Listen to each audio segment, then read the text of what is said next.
બીજું ખૂબ અગત્યની વાત, મધ્યાહન સમયે તુલસી ન તોડવા, સવાર અને સાંજની સંધ્યા સમયે તુલસી ન તોડવા, બારસ, ચૌદશ અને પૂર્ણિમા આ 3 દિવસ તુલસી પાન કોઈ દિવસ તોડવું નહીં.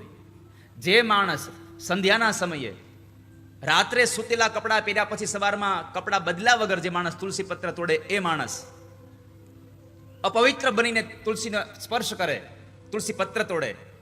બારસ, ચૌદશ અને પૂર્ણિમાના દિવસે, વ્યતિપાતના દિવસે, આવા દિવસોમાં જે માણસ તુલસી પત્ર તોડે એ તુલસી નથી તોડતો, ભગવાન વિષ્ણુનું મસ્તક કાપે છે.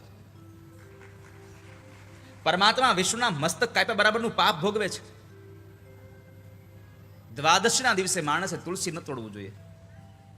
હવે આપણે દ્વાદશના દિવસે દાન પુણ્ય કરવા જવાનું હોય, 11 આપણે રહ્યા હોઈએ એટલે દ્વાદશના દિવસે આપણે સીધું આપવા જવું હોય તો એના માટે પણ શાસ્ત્રમાં એટલે કે દૈવ ભાગવતમાં જ નિરાકરણ આપ્યું છે કે 3 દિવસનું વાસી તુલસી પત્ર એટલું જ પવિત્ર છે જેટલું તાજું તુલસી પત્ર પવિત્ર હોય.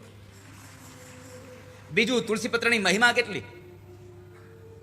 જે તુલસી પત્ર ધરતી પર પડી ગયું છે, જે તુલસી પત્ર પાણીમાં પડી ગયું છે અને જે તુલસી પત્ર તમે ભગવાનને ચડાવ્યું છે, આ બધું જ તુલસી પત્ર પાછું લઈ અને શુદ્ધ જળથી એને ધોઈ અને ફરી પાછા તમે પૂજામાં ભગવાનને અર્પણ કરી શકો છો.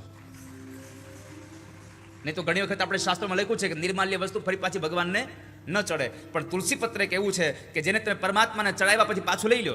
તમારી પાસે સમજો કે વધીને 100 જેટલા તુલસી પત્ર છે અને તમારે 1000 નામથી તુલસી પત્ર ભગવાનને ચડાવવા છે તો 100 તુલસી પત્ર ચડાવ્યા પછી એ તુલસી પત્ર પાછા લઈ અને એને ચોખ્ખા જળથી સ્નાન કરાવી દો, એને સાફ કરી નાખો અને ફરી પાછા એને ચડાવો, ફરી પાછા લઈ લો. જો આવો નવો 10 વખત ક્રમ કરો તો 16 તુલસી પત્રમાં તમારે 1000 તુલસી પત્રની પૂજા પૂરી થઈ જાય. નકર 1000 તુલસી પત્ર તુલસીના એ વૃક્ષમાંથી તોડી લ્યો તો તુલસી રહી જ નહીં પછી.